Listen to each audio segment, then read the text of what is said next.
Well, hello, folks, and welcome to the Dieter Melhorn Fishing Podcast. I hope you're having a good day, whatever day it is that you happen to be listening to the show here in the start of 2023. We got a new year, first podcast of the year, as a matter of fact. I think it's the first one. Yeah, it is the first one.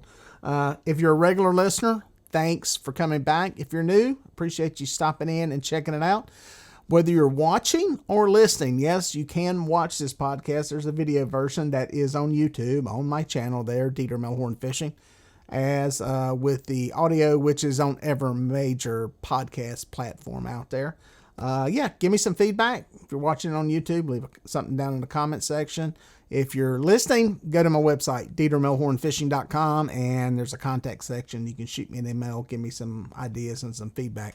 Today's show is with a state record holder from North Carolina, Tyler Barnes. He holds the record for the largest flathead catfish ever caught in the state. Caught it a couple of years ago. And he's a guy that didn't just get lucky. He's a student of the game when it comes to catching catfish. Young guy. Eat up with fishing, maybe to a fault, but he's like a lot of us, and he's out there living his dream, fishing, got a full-time job, tries to fish as much as he can on the weekends, which is a lot. And like I said, he didn't get lucky catching this fish. I mean, he got lucky in the fact that, yes, it was there and it bit, but he's somebody that knows what he's doing on the water. He is somebody you don't want to be fishing against in a catfish tournament, especially where flatheads are concerned. He's won a bunch of them, won points championships down there in the eastern part of North Carolina where he's at, and he's a great fisherman. I finally got a chance to talk with him. I'd been wanting to get up with him in person. That's just hard to do, so we did this via Skype, and I'm probably going to be doing more of these, and I appreciate him taking the time to do it. And it's great to get his take. We don't really talk that much, honestly, about the state record flathead as much as we do about fishing and just getting his perspective on things, his take on things.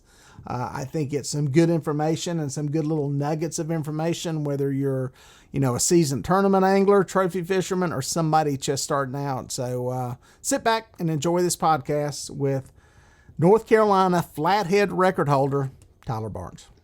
Tell me this, first of all. Tell me about TikTok. You are like TikTok star. You're probably going to win the award for the best smile of any fisherman on TikTok. How did that get started?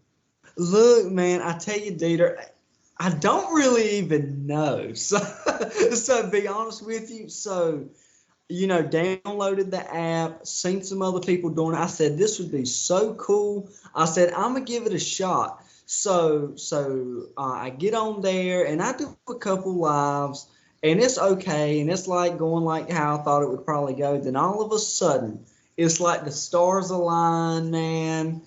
And I'm telling you, it was nuts, bro. Like we had like 7.5 mil likes. Like 7th in the daily ranking in the United States, and there was like, dude, it has been nuts. It's really been super cool. I said, well, you know what? That's gonna be just a once in a lifetime, never gonna happen again. Well, like the next weekend, it was not quite as successful, but it was great. And then the following, I haven't really been doing it, but just a little while. But I'm super pumped up about it, and I plan to keep, doing it for a bit and having a good time with it. So, what's your TikTok handle for everybody out there? What's your name on TikTok? What do you go by? Yeah, so it's Tyler Barnes, my name _catfishing. Yep. Okay, cool. I'll put a link in the description and stuff on this so people can come check that out. And what do you, for people that aren't on TikTok, there's a lot of people that aren't.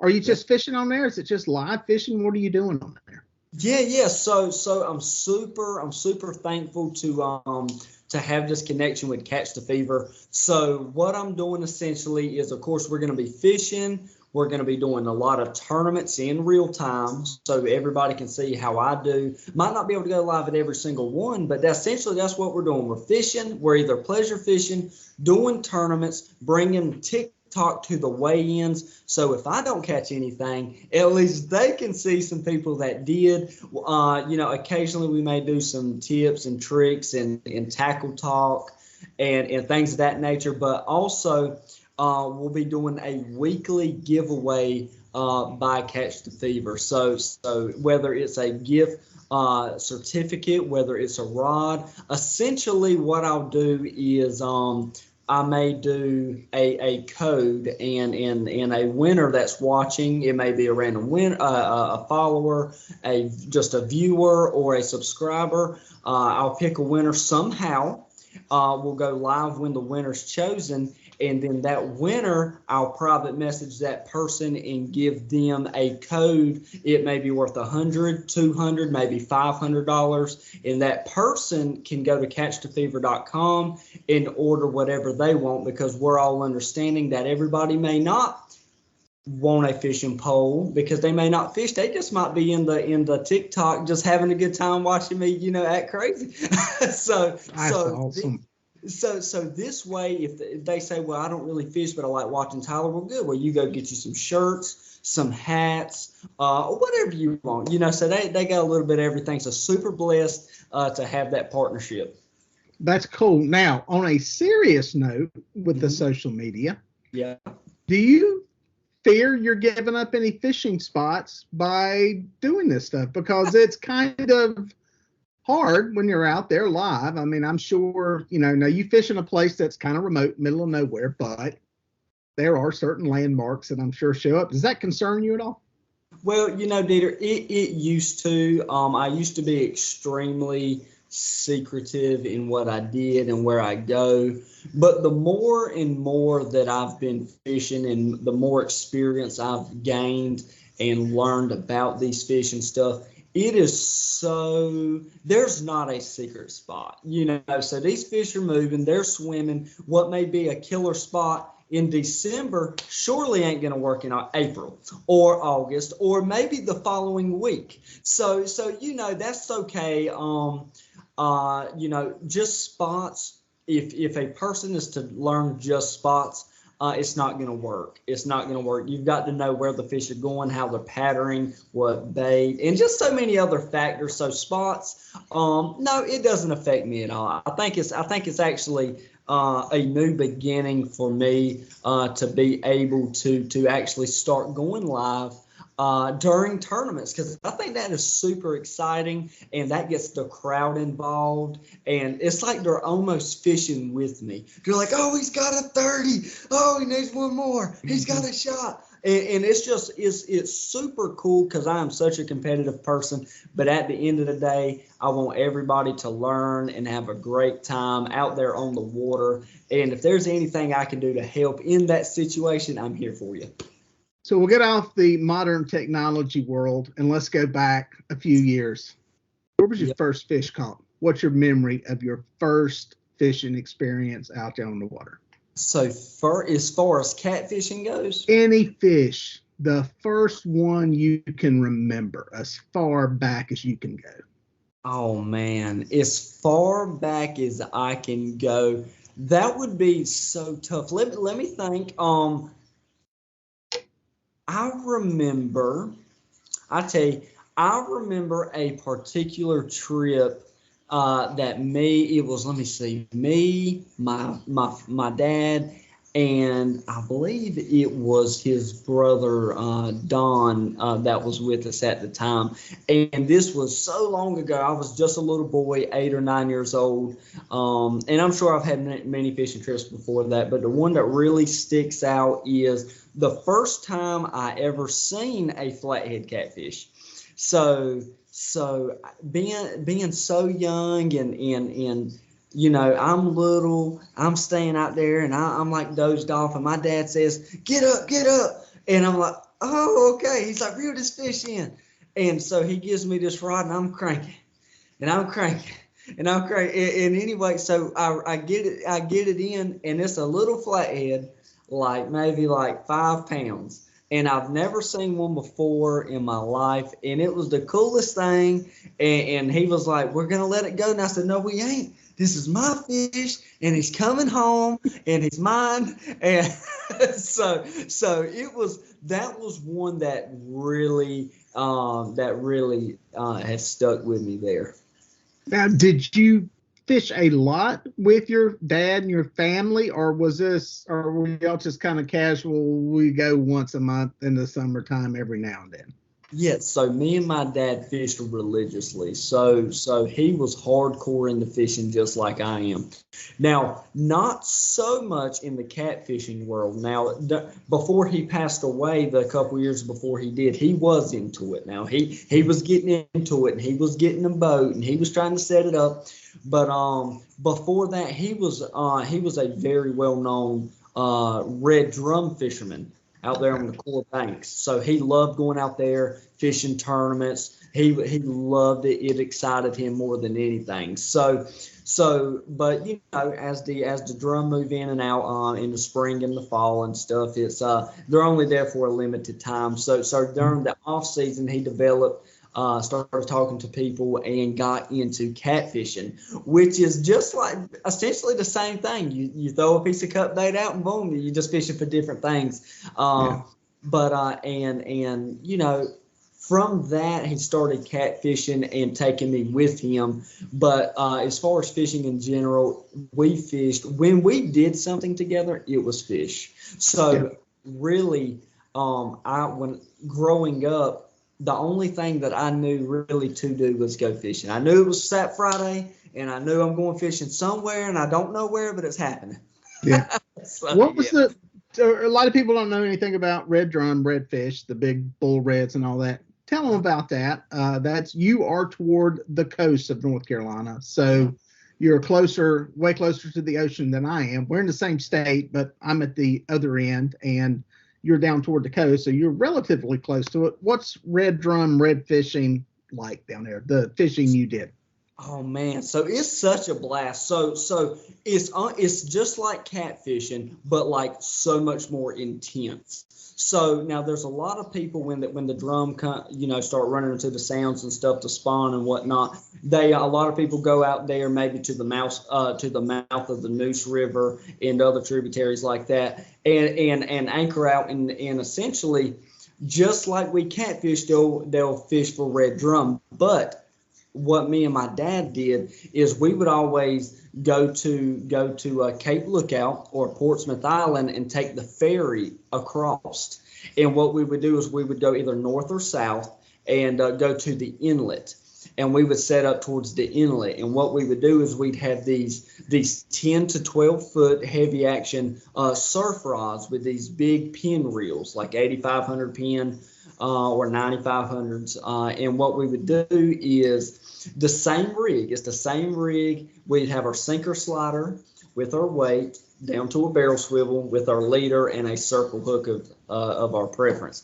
And what we would do instead of using like shad, we would use either blue crab or we would use jumping mullet, aka fat mullet, aka all kinds of other things. So essentially it's the same thing. So, but it's kind of like going to the river, camping out, and putting some rod holders in the ground, whether they're PVC or however you want to make your rod holders, and catfishing from the bank, but you're doing it in the ocean for red drum. It's basically the same thing. Mm-hmm. And there's almost like in the catfish world, there's almost a fishing culture down there of surf fishing on the beach, that type of world. Yes, it's very intense. People take it very serious, serious. Now, when did you make the transition? It sounded like you did a lot of bank fishing, bank or surf. You weren't in a boat. When did you make that transition over to fishing out of a boat? Yeah, so around about the age of 16, my dad got a Little John boat. It was a 14-footer with a 6 horsepower Evinrude. And at the time, it was just enough to get us on the water to a sandbar and wherever we wanted to go. So at the time, we still didn't really fish from the boat. It was just a means of transportation. Gotcha. Load it up. Let's get to point A to point B, and we're going to throw out, and then we're going to go home. He passed away when I was 18, so 2 years later, and so I had the boat, and I started going, and I really became, you could say, addicted to it. I felt like really when I was growing up, Dieter, like I said, fishing was all I ever did. I didn't even go hunting. We didn't go out to eat much. We didn't go to Disney World. We didn't go to King's Dominion. We went fishing. It doesn't matter. It was fishing. We're going fishing. It doesn't, whatever it is, we're fishing. So growing up is all I knew to do. I've never been to these places. So I fished. That's all I do is fish. So as he passed, I kept fishing. I didn't give up. I didn't say, go into some kind of depression or something, So I kept doing what he would want me to do, which is fish. So later on, a few years later, I was able to sell that boat and get a 16-footer and start getting something a little bit more stable, a little bit more, able to work with it. And then eventually to an 18-foot to what I have now, which is a 20-foot Sea Arc, with all the crazy lights and rod holders and everything. So it's definitely not just it was definitely a work in progress. And so it's, so that's how I kind of got to the boat fishing.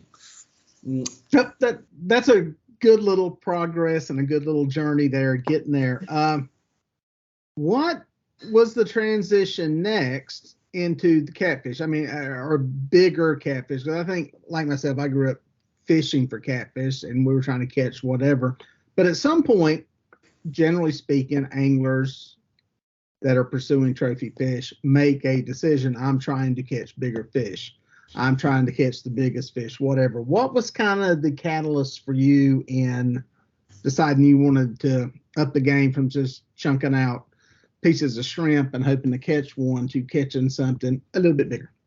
Yeah, sure. So I'd be glad to tell you. So like I said, I always had catfished, and then, just going here and there. Then one day, my uncle, Don Barnes, he said, Tyler, he said, I was on Facebook, and there, it looks like there's a catfishing tournament going on. He said, I think you should enter that. I said, man, I don't stand a chance against them guys. I said, a tournament? He said, yeah. He said, you need to go. I said, no, I ain't going to go. And then it come up to it, and I said, you know what? What I got to lose? I said, I'm going to go. And I said, I'm going to go. And so we entered, and we fished in our very first tournament ever. We got second place. So instantly, I got sort of addicted. I mean, right off the bat to tournament fishing. So then that led to I do this anyway, but now if there's tournaments and there's competition, I need to get better. So then as time went on, I kept fishing, I kept learning, I started taking notes, and I started talking to other anglers and learning them and getting to know them, and come to find out there's so many different techniques and tactics and all kinds of methods and means to catching these fish. It's really insane. So it's really enjoyable, and just really being from a tournament standpoint and having that urge to do good at something, whatever it is. I've always gone to the extreme, one extreme to the next. So with catfishing, it's always been, I want to progress and keep on. And if I didn't do good, why didn't I? And how can I do better next time? What are describe the area, the surrounding area? I mean, like where I'm at, I'm right outside of Charlotte, North Carolina. I can sit out there on the lake and have airplanes coming into the Charlotte airport. Yes. I can hear interstate traffic. There's really, honestly, we have to pick our places to pee out of the boat because there's so many houses lining the lake. Okay. Describe the area where you live and where you fish at. All right, so I grew up fishing the Neuse River. So I fish a lot of rivers, but But I'll talk about the Neuse River. It's where I've started and where I've progressed and so on and so on. So I've fished it many years. The Neuse River is over 200 miles long, and for the most part, it starts in Raleigh at Falls Lake Dam and runs all the way through New Bern out to the Pamlico Sound. So it's a very long, but at the same time, very narrow and shallow river until you start getting down towards Spring Garden and to Glen Burnie, out to New Bern and so on. But from there, from Spring Garden all the way back to Raleigh, it can be, say, during the summer at a normal level, the average depth you're talking could be anywhere between 2 and 4 feet. Mm-hmm. Wow. Now, the previous state record flathead, I believe, came out of the Cape Fear. Is that right? It did. How do those two river systems compare? So they're actually pretty different. So the Cape Fear is definitely a river that I fish a lot, and it's becoming one of my favorite rivers. And I've spent a lot of time studying these fish there too. But that starts at Jordan Lake Dam. And from Jordan Lake Dam, so you got Jordan Lake Dam, which starts the Hall River, which runs down just maybe a mile or so, and intersects with the Deep River. So two rivers come here, boom, which starts the Cape Fear River. And then this goes on down to Buckhorn Dam. And from Buckhorn Dam to Locking Dam 3, it's kind of funny because there's 3 locking dams on the Cape Fear, and they're all really kind of set up a little differently. It's kind of cool. So you've got 3 different types of fishing all in one river. So from Locking Dam 3 upriver all the way to Buckhorn Dam, there's a lot of rocks. It's very rocky. A lot of shoals and deep drop-offs. And just in structure and cover of that nature there. So it's very rocky. Then it turns into a flat, muddy bottom. But the further down you go, the deeper it gets. So towards Locking Dam 3, it's probably, it can be 15, 16, 17 feet on average when it's at its lowest. And then past that lock, between lock 3 and lock 2, it's all pretty deep. I mean, there can be 30, 40, even a place in there, I think 60 feet, and so on. And then past that, you get the Locking Dam 1, which is tidal from Wilmington to Locking Dam 1. And then so now all of a sudden you went from fishing rocks to deep, muddy, river with fallen trees and all types of cover to a tidal section, all that quick. So it's pretty cool. It's got really everything, essentially. But down into Wilmington, as the Cape Fear runs down, it intersects with the Northeast Cape Fear, which is a whole nother ball game. But I don't fish the Northeast a whole lot, just primarily between Lock 1 and the dam. Yeah.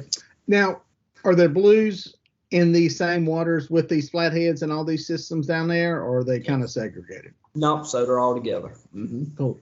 What we haven't, I've heard people talk. I don't fish down there, hadn't been down there, but yeah, I've heard rumors there's potential for some really big blues out of those same river systems. Mm-hmm. What keeps them from getting caught? Is it just the terrain, access to this? Just the distance from municipalities, people? What is it that keeps these things from getting fished more than they are? What are we considering like a really big fish in this scenario? I mean, in the blue category, 70, 80, 90 pound fish. I mean, you're starting to get into the upper end of fish there as far as what, outside of getting into like record size fish. Right. So there has been one monster blue catfish caught, to my knowledge, that was 112 pounds. and that was caught on the Northeast Cape Fear River in Castle Hayne. Now, besides that fish, I've never heard or seen of anything even remotely close. I've seen some 60-pounders, some 50s, a whole slew of 40s. Now, I'll say that these river systems are if you catch a 40-pound blue catfish out of any of these locks down to Wilmington, that's a good fish, but not unheard of. If you catch a 50, that's a very good fish. If you catch a 60, you've really done something. But as far as catching 90s and 100s, if they're in there, I don't know how to catch them either. But I tell you, Peter, Wilmington. Now, I will say Wilmington used to be on fire, man. Amazing fishing. It seems like all these tidal sections and rivers are. But after Hurricane Matthew came and there was that massive fish kill, it has never been the same. They're making a comeback. But when I say there was fields and roads full of blue catfish and flatheads, there was people down there pulling up 40, 50, 60-pound flatheads trying to save them. And it was insane. It was so heartbreaking. But that would be the only section at that time that I could even say you could catch an 80-pounder at. Yeah, which brings up my next question. Do you think it's easier? I say easy, maybe that's not the right word. It's more likely to grow a trophy fish, blue cat or flathead, in a reservoir than it is a river system. And especially y'all's ecosystem down there is different in that it is susceptible to like hurricane, tropical storm flooding. And that creates a lot of issues with fish kills and deoxygenated water, runoff from hog farms, fields, all that stuff. And that's pretty widespread. It's almost like you get a purge every 10 years that kind of like levels the playing field back down to zero. Do you think there's a better chance of catching a super big fish like we've seen in Gaston and Kerr Lake and those reservoirs? I tell you,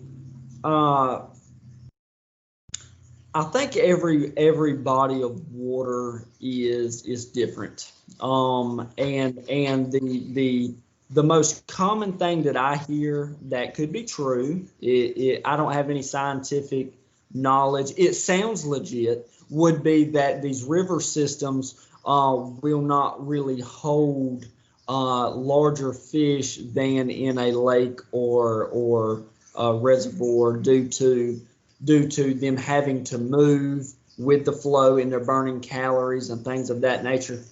Mm-hmm. I would find that I think you can catch trophy fish in both scenarios. Do I think there's a world record in a river? Probably so. Mm-hmm. I can't say that. We may hear it one day. I'm gonna be like, I remember that podcast. I told them. But no. So the current North Carolina blue catfish was caught out of Roanoke River, and I think the second one will too. I think the next one will. So I've been fishing Roanoke for a little while, and there's a lot of misconception with that river, but it's phenomenal. It is home to some very, very large catfish. And I tell you, one of its benefits to that is it has no competition. There's no flathead catfish in the Roanoke. So these fish, they just go nuts. And it's got the most bait that I've ever seen as far as white perch, shad, the hickory shad that run up there in the spring is unbelievable. It's endless amounts of food for these fish. But can I say, Tyler, if you said, Tyler, is there a 150-pounder in Kerr Lake? I would say yes. Is there a 150-pounder in Roanoke River? I would like to say so, yeah. I would like to, but it's hard to say because it hasn't been done. Yeah. That's one of them things. Yeah, that's always been my thesis on it, is that all things being equal, it's a lot harder, I think, to grow a trophy fish Yes. in a river because of fighting current. It takes more calories. It means you got to eat more, depending on what they've got foraged. But I think it's harder, but it can be done. Mississippi's proved that. There's big, massive fish in those waterways. How far do you have to travel? You mentioned a lot of different fisheries down there. How spread out is this stuff? I mean, like where I'm at, we pretty much got the Catawba chain, we got the Yadkin chain, and then you really got to start heading down your way.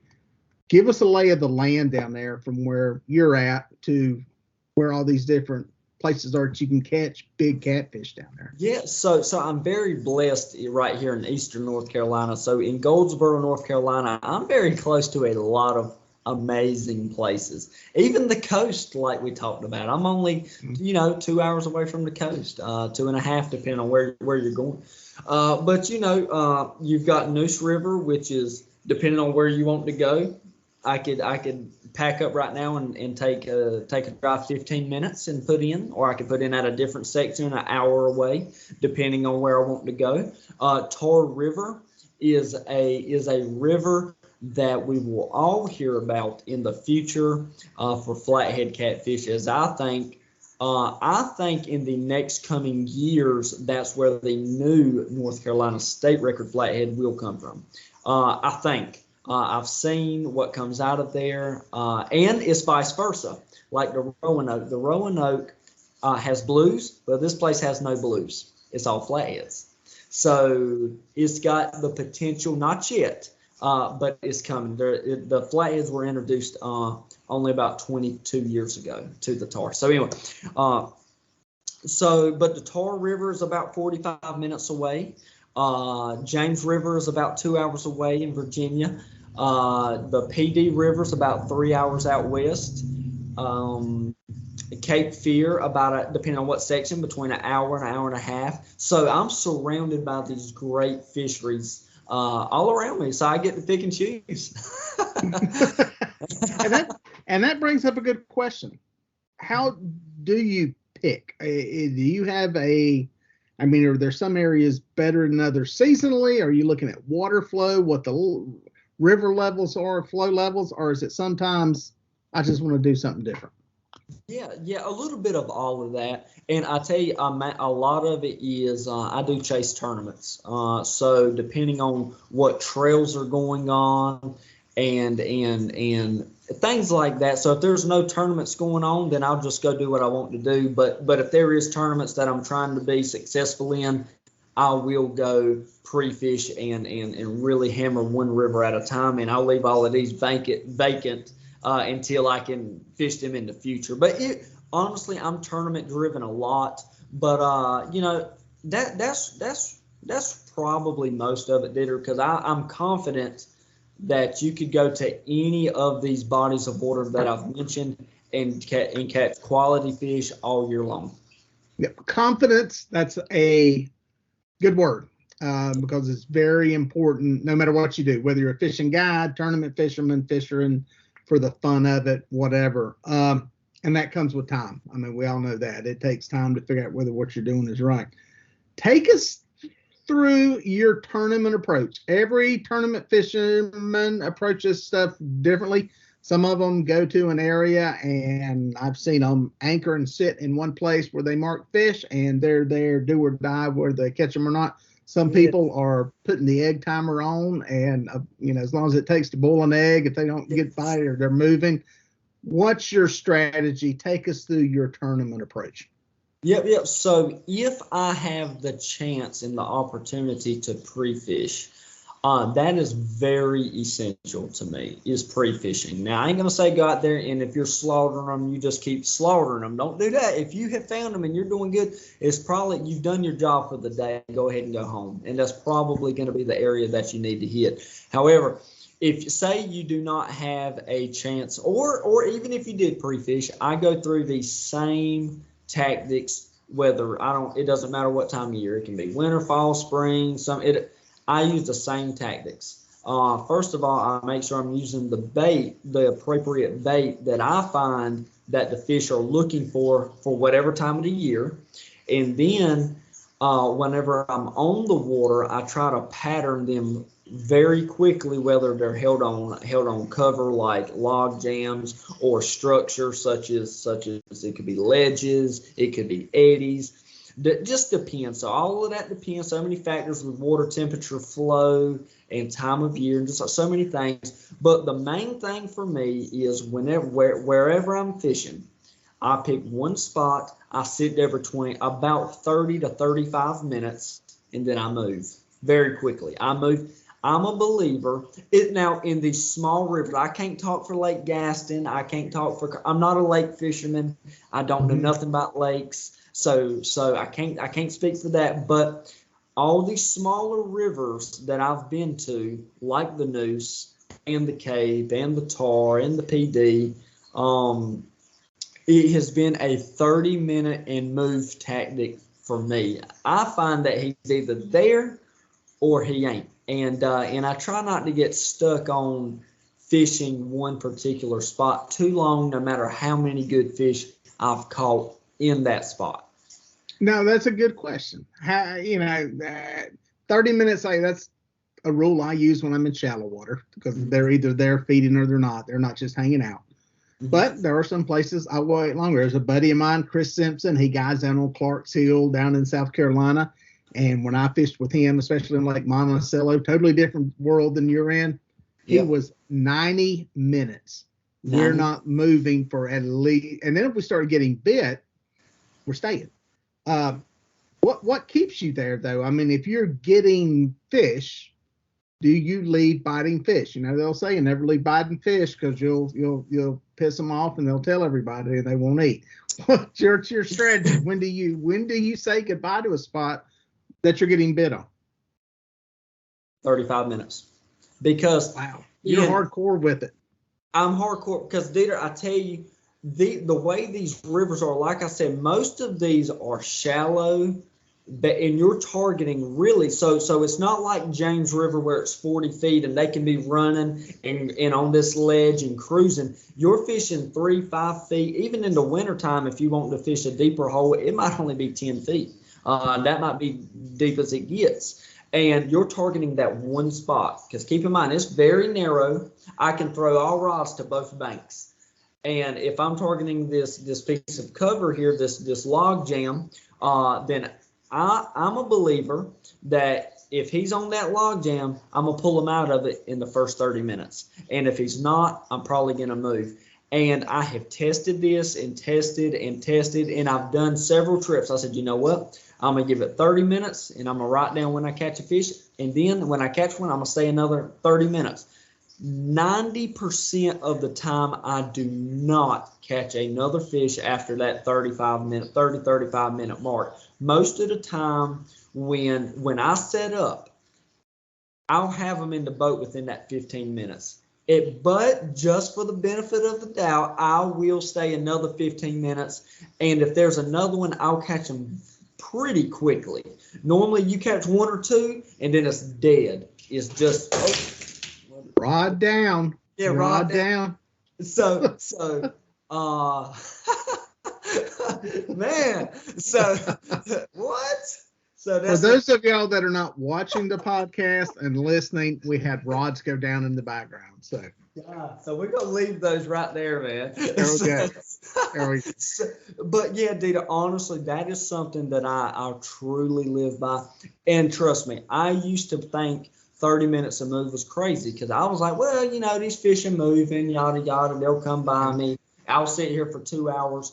But I'm not saying that you can't sit in a spot for 2 hours and catch one in 30 minutes and one in 2 hours, because you can. But by the time you've gambled on that one spot for 2 hours, I've hit 3 spots. Mm-hmm. And I might have caught 2 to 6 fish. I may catch none.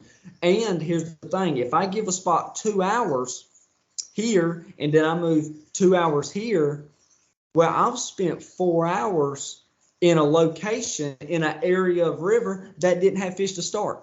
So if I'm moving 30 minutes, 30 minutes, 30 minutes, and I ain't had a strike, that tells me quickly I only spent an hour and a half to tell me I need to either stay in this area and keep hitting for 30 minutes, 30 minutes, 30 minutes in this area, or I need to run 10 miles. You can look at, well, you can't look because TikTok don't do that. But on my last TikTok, I had a friendly tournament with some guys. There was only 5 boats, and I caught 2 little channel cats in my very first spot. In the first 5 minutes, they were like this big. So I said, you know what? I'm gonna throw these back. I'm not weighing these things in. There's no way. That's all I'm gonna catch. I moved from there. I said, well, I caught 2. I'm gonna stay here. Skunk, 30 minutes. Skunk, 30 minutes. Skunk. I made a 10-mile run. 30 minutes. Skunk. 30 minutes, skunk, 30 minutes, skunk, nothing. And I'm on TikTok, and I like these people like, Tyler, where's the fish? I said, they're coming, but I haven't found them yet. I said, okay, we're going to make one last run. We made one last run, set up in another area. Boom, put 3 fish in the boat, 1 spot, 1 determinant. So now, if I would have pre-fished, I would know that I needed to start there.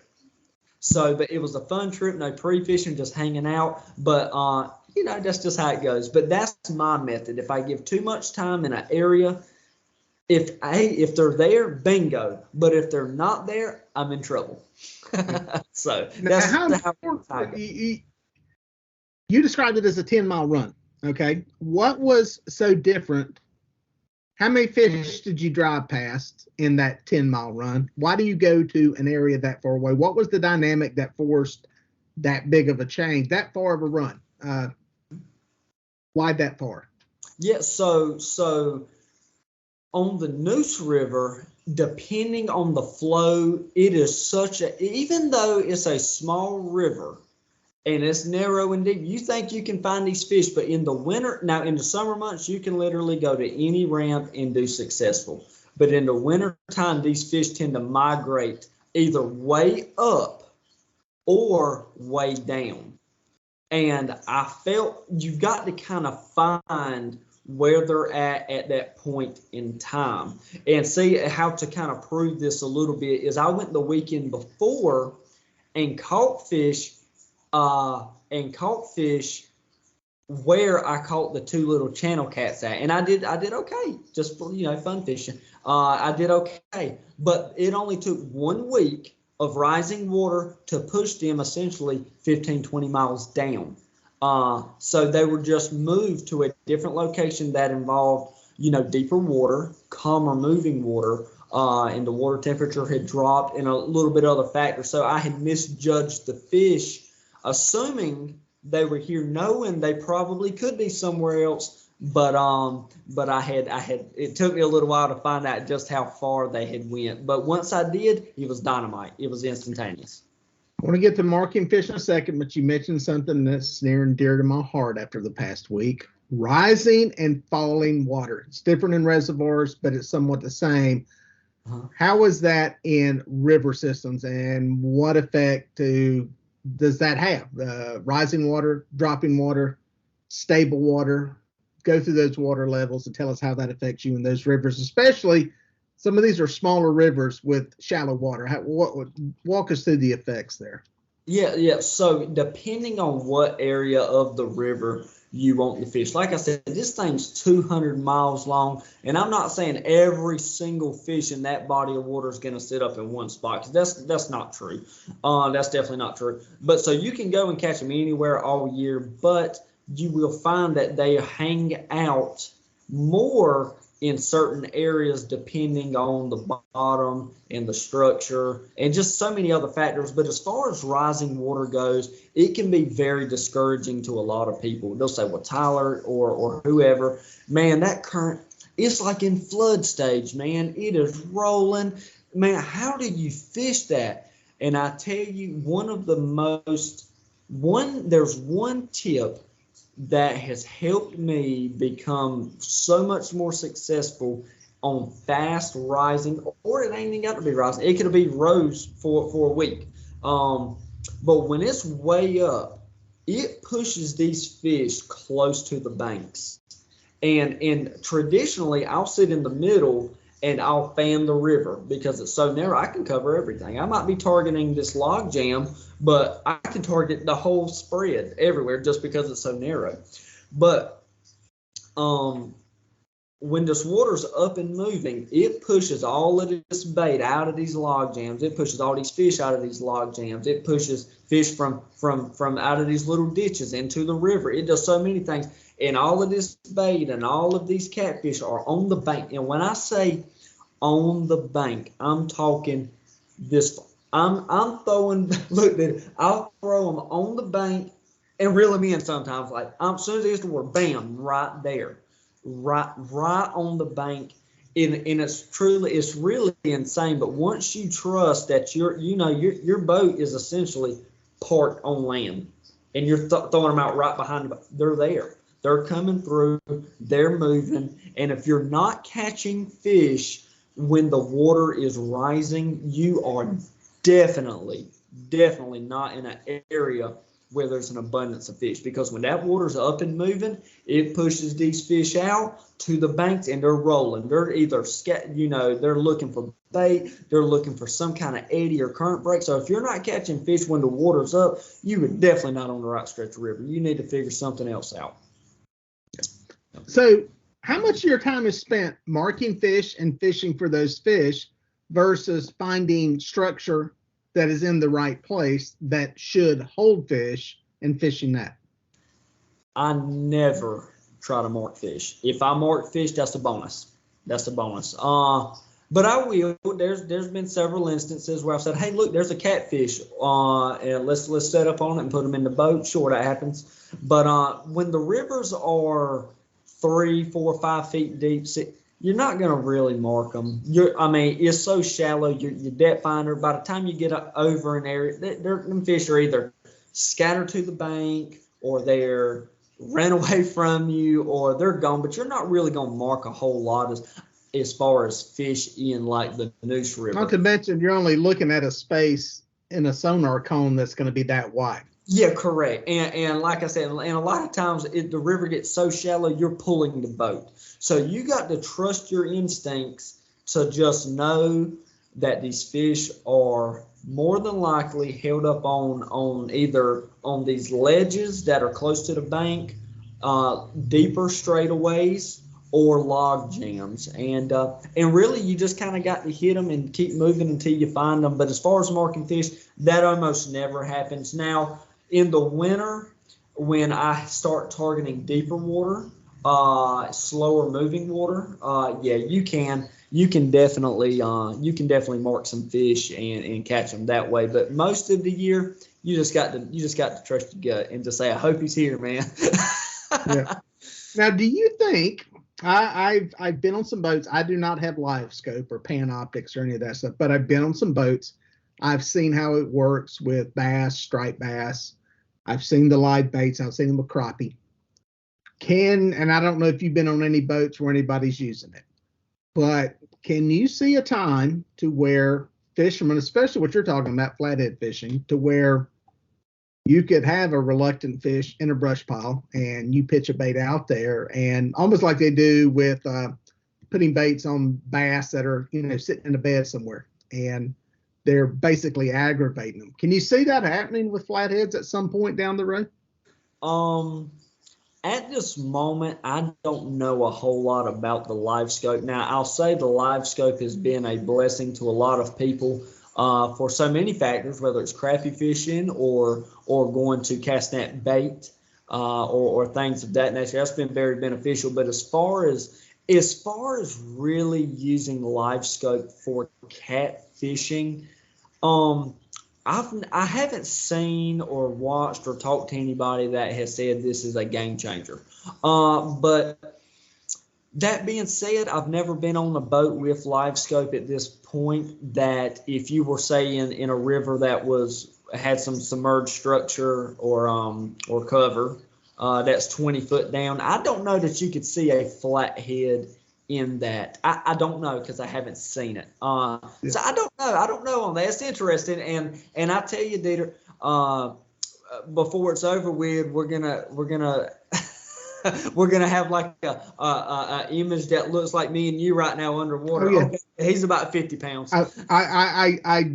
In all seriousness, that's going to happen in my lifetime easily. I think to the extent that you'll be able to look now, you look at it and you go, yeah, that's a fish.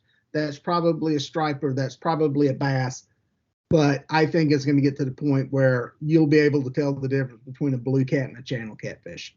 A small channel and a small blue. I think it's going to get to that point with the technology. It's pretty amazing. I do think that sometime in the near future, you're going to see the evolution of tournament fishing change, especially the bottom bouncing crowd that do the stuff out in the Mississippi. I think you're going to see more people using the live scope to pinpoint a fish and go, that's a bigger fish than the one that's right over there. I need this fish, or this one's a good under, and they're going to be putting baits in front of fish. And I think I can see that happening at some point. We'll move to down the road, looking forward again. What's your next evolution? What is, I got a feeling you're not satisfied with where you're at. You seem to be an eager beaver. What's your next evolution in fishing, TikTok, whatever? What's next for you? What do you want to do? What do you want to improve on? Yep. So here's my goal, Dieter, and I tell you, originally this was my plan just a few years ago, and I have done that plan, and I'm ready to move on to another plan, all in good time. And my plan at the time was to be able to consistently do good in tournaments on every river system that was around me. So the Tar, I've won tournaments, the Noose, the Cape Fear, I've won 4 championships in a row on the Cape, 2 on the Noose. PD River won several tournaments. I've been very blessed and eager to keep grinding and keep learning all of these river systems and apply my knowledge. And you'll find out that what works on one works on all of these. So that's what's helped me so quick. So when I get to these places, I say, well, if this worked on the Noose, or this river's kind of shaped like the Cape, let's try that. And man, it's really success. It's really the same thing. So my next goal is to slowly step away from these smaller hometown rivers, get me a different vessel of some sort, maybe like a Pro Cat or something more, well equipped for these larger places, say James River, or start learning lake fishing like Gaston or Carr Lake. Really chase the tournaments and do the same thing, but progress to the larger places. Maybe Mississippi River one day, maybe Ohio, maybe wherever. But that's my goal. I've done about as good as I think that I'm gonna ever do here. Now nobody can win every single time. That's impossible. I don't think that's possible at all. But you can be consistent. You can be very consistent all the time. And so I feel like I'm as consistent as I can personally be on these rivers, considering I have fished them forever and I beat them to death every weekend. Like I feel like I've done all I can do, but it's time for me. I'll never get better as an angler if I don't strive to learn these other places, no matter how much out of the comfort zone I am, or how intimidating it may look with 100 boats, 150. Because if somebody can catch them, so can I. I feel that way. So just got to take the time and learn. Yeah, no, I think that's a formidable challenge, because when I used to fish tournaments and we would have the Cabela's King Cat on Santee, guys from the Mississippi, Ohio would come out here. Most of them didn't do that good on a big lake.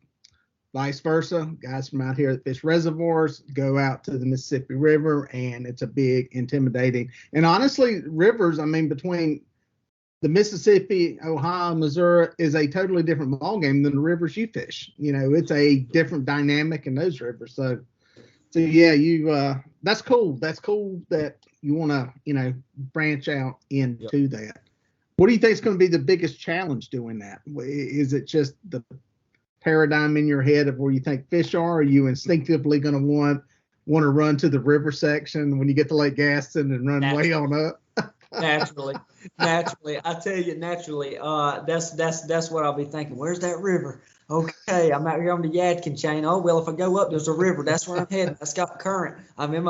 But my biggest challenge is I'm going to have to let go from all of my comfort zone and all of these hometown rivers that I've grown up fishing, that I'm so super comfortable with, and just let it go and spend every weekend, instead of on the Noose and the Cape and the wherever, Tar and PD, I've got to say this weekend I'm going to James River. There's a big tournament coming up, or there's a trail on Kerr Lake. I'm only going to fish Kerr Lake every weekend.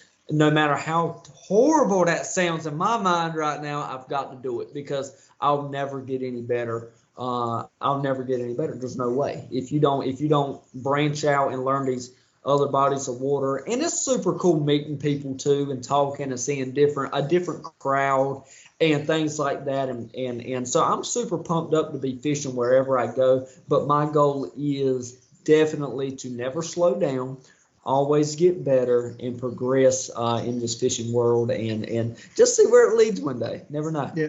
And you didn't get to where you're at by getting luck. I mean, luck plays a part. You got to have some luck, but you fish a lot. How much do you fish? Give the people listening an idea of how much time you put on, on the water, and just how that affects the rest of your life, your social life, and everything else.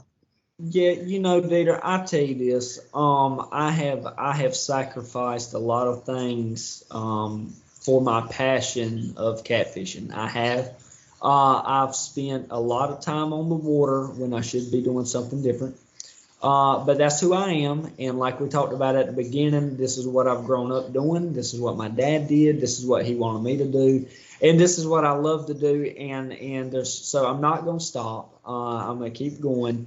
And, I do have a full-time job too. So I'm an insurance agent. So I can't fish every day. Some people say, well, that Tyler, man, he's out there Monday through Sunday. That ain't true, but I wish it was, but it's not.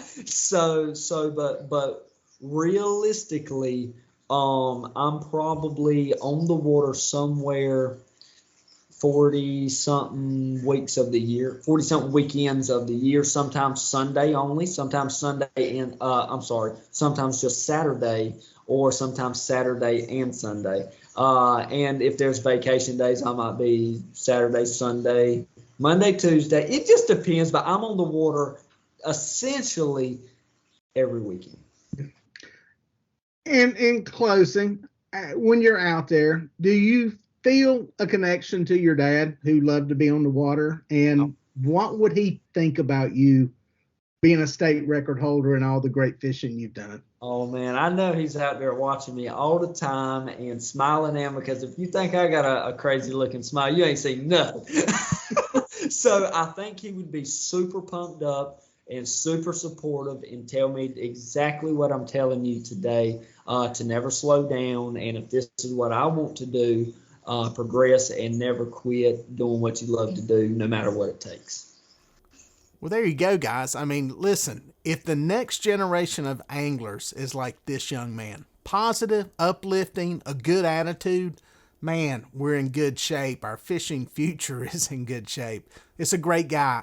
I'm going to be doing more podcasts with him down the road, talking about some different stuff. I like his take. I like his angle on stuff.